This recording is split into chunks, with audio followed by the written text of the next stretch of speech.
So this is a review on selection sort. So let's say we have n elements that we want to sort from smallest to largest. So we start off with the first element and we set it as our minimum value, and we compare it with the second element. There are two things that we need to keep in mind here. First of all, we need to keep track of the minimum value. Second of all, when we compare two elements and we see that the second element has a smaller value than the minimum element, we want to update the minimum element. So we're keeping track of that minimum value as we compare elements. So we keep doing this until we reach the end of the list.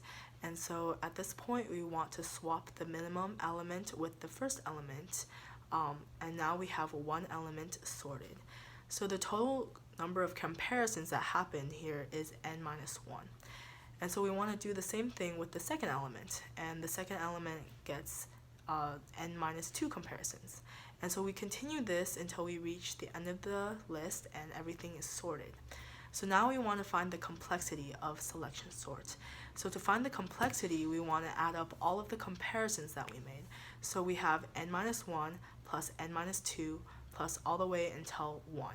And this we can simplify to n times n minus 1 divided by 2, which can be further simplified into n squared minus n over 2. So that's our complexity, but we want it in its tightest bound, and so we see that n squared is the largest polynomial, and therefore it is the tightest bound for this search. So therefore our overall complexity for selection sort is O of n squared.